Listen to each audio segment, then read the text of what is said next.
Breaking news this morning. Have you seen this child, the one-year-old boy believed to be in extreme danger? A disease caused by cigarette smoke. Why a local woman is suffering despite never picking up a cigarette, and what's being done to help others. First, fast, accurate. You're watching WSBT 22 First in the Morning Sunday with Kristen Bean and Ed Russo. Notre Dame graduates will take the stage today. This is a live look at Notre Dame campus from a dome camera at 7:31. Ooh, that looks so beautiful, but a little gloomy this morning. A lot of people wondering what we're going to be expecting as far as rain. That's why we're bringing in meteorologist Ed Russo to kind of calm our fears. Yeah.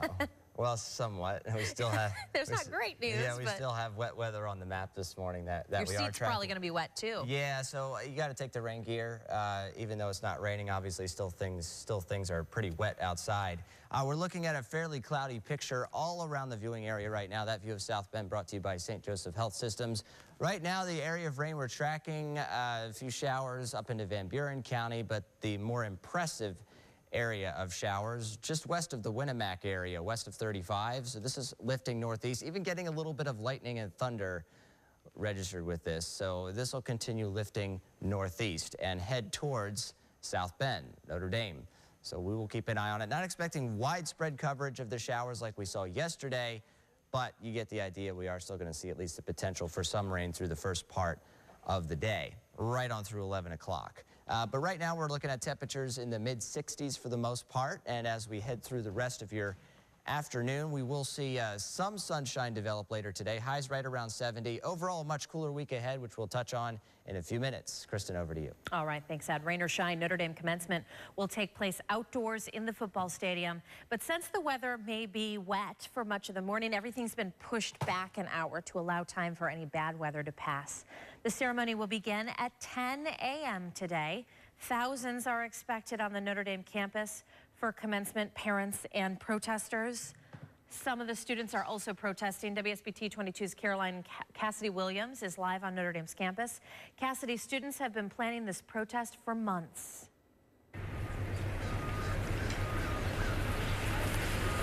Kristen, I spoke with some students who say as soon as they found out Mike Pence was their commencement speaker, they started planning, and those students will soon be arriving. Friends and family have already started to arrive and get in line as gates open at 8 a.m. But not all of those friends and family will see their graduates stick around to the end. Now, it is tradition for Notre Dame to invite a new president to speak at commencement. This year, they invited the vice president, and some students are not happy with that choice. They say Pence's policies do not represent the morals and ethics they were taught at Notre Dame. The students started a Not My Commencement Speaker campaign and plan on walking out of the ceremony when Pence begins to speak.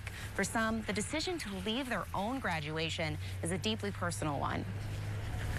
Part of my family is undocumented, and even just to come to commencement, they kind of just simply take a plane. They're literally terrorized about what this administration is doing. They're living with this constant fear on a day-to-day basis. They worked so hard so I could make it here, and then I make it here, and the person who we're giving an honorary degree to and who is going to address our class is somebody who has been targeting them. I could do no more justice to my family than to stand up and walk out. Now, the students planning on leaving are the minority. They estimate between 50 and 100 students will walk out. I spoke with other students who say they just plan on ignoring the whole controversy and celebrating the time with their friends and family. Now, the students that are leaving will be meeting up at a location outside of the stadium to turn their tassels together. I'll be there, and I'll have full reports coming up later. Live from Notre Dame, Cassidy Williams, WSBT 22 News. All right, thanks, Cassidy. Pence flew in directly to the South Bend Airport yesterday on Air Force 2. These are pictures from our news partners at the South Bend Tribune. Senator Joe Donnelly and Congresswoman Jackie Walorski were on hand to greet him. And this sign is also greeting the vice president today. It's at the corner of South Bend Avenue and Edison. The sign is in Russian with the communist symbol of a hammer and a sickle, and at the bottom says, "Welcome, election conspirators." Now, make sure you stay with WSBT 22 both on air and online today for coverage of Vice President Pence's visit. I will be covering the protests on campus at Angela and Notre Dame Avenue right after our newscast this morning. WSBT 22's Cassidy Williams is with our crew at the station. She'll be covering students who plan to walk out and the students who will stay for the vice president's speech later this morning. And WSBT 22's Hillary Powell will have a look at the text of Pence's speech this evening. Plus, we'll have all the latest at WSBT.com, including a link to the live stream of the ceremony. Notre Dame isn't the vice president's only commencement stop this weekend. Pence delivered remarks to graduates at a small college in Pennsylvania. Grove City is a private Christian liberal arts college about 50 miles north of Pittsburgh. Pence told hundreds of graduates at their commencement that they need courage because, quote, leadership brings both honor and opposition. You know, you need look no further than a friend of mine as an example of leadership and perseverance. The 45th President of the United States of America, President Donald Trump. A group of anti-Pence protesters staged a demonstration near the college in Pennsylvania. Weather causing problems for some graduates this weekend. Commencement was supposed to be outside at St. Mary's College. In fact, they delayed their ceremony by 45 minutes. Sadly, the chairs set up for graduation ended up empty and wet. Commencement was moved inside to the O'Laughlin Auditorium. Some family members had to stand or sit in aisles due to the smaller space. Over at Holy Cross, their graduation was planned inside. 88 students received diplomas. The future of the college was called into question earlier this month when a college vice president mistakenly sent an email to all students questioning the school's ability to remain open for financial reasons. Last week, Notre Dame and Holy Cross entered into a partnership to give Holy Cross more long-term financial stability. As graduates focused on their futures, they're also hopeful for the future of what is now their alma mater. I have no doubt the Holy Cross is going to be here for the long run. I know, like, we went through some drama the past 2 weeks, but Holy Cross will always be my home, and they've shaped me into the person that I am today, and I will always be thankful for that. Holy Cross's commencement speaker was Louisiana Tech University football coach Skip Holtz. He's a Holy Cross alum and the son of former Notre Dame head football coach Lou Holtz. And breaking news this morning, an Amber Alert was issued overnight for this little boy, Solomon Rhodes from Columbus, Indiana.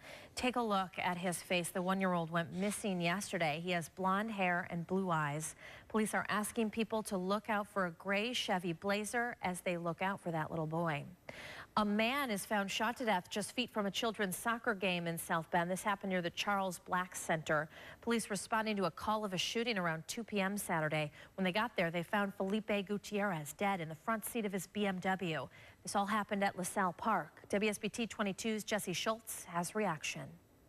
It was a seemingly normal day at LaSalle Park in South Bend, a children's soccer game and a few families relaxing, but it quickly turned into a crime scene. I just heard something as we were pulling up, me and our son. Pop, pop, pop, you know, like fireworks. Police responded to reports of a shooting around 2 p.m. When they arrived, they found Felipe Gutierrez of Ligonier dead from an apparent gunshot wound. According to the commander of the Metro Homicide Unit, the victim was in the driver's seat of this black BMW. And before the shooting, he wasn't alone in the car. Witnesses told investigators they saw two men running from the scene behind the Charles Black Center. That area is always populated with people walking, playing basketball. The Charles Black Center is a well-known area for recreation.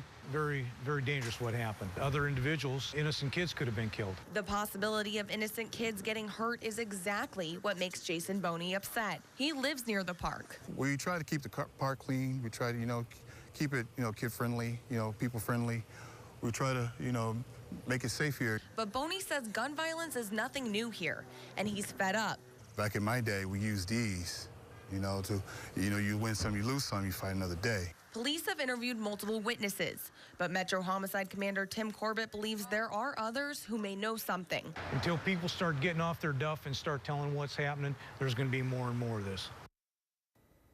That was Jesse Schultz reporting. The victim, Felipe Gutierrez, is believed to be in his early 40s. The two men who ran from the scene are considered armed and dangerous. If you know anything, call the St. Joseph County Metro Homicide Unit. We've put that number on our website at WSBT.com. New this morning, a new push to educate and inform African Americans about the problems caused by tobacco use. The statewide year-long campaign is being called Matters of the Heart. The campaign will feature real-life stories through PSAs like the one you're watching right now. A local woman, Cheryl Ash, has asthma caused by secondhand smoke. She was diagnosed at 48. It's affected how she lives her life. What has my asthma done for me?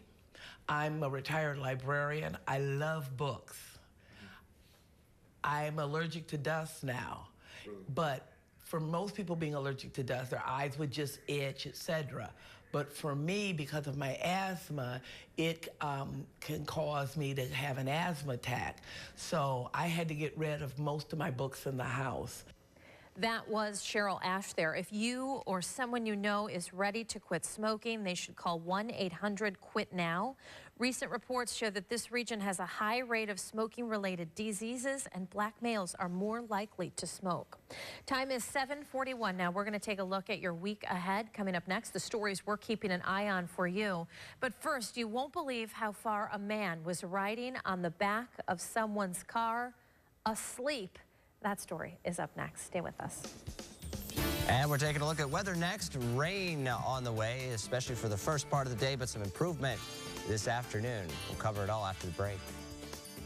WSBT 22, first in the morning, every morning.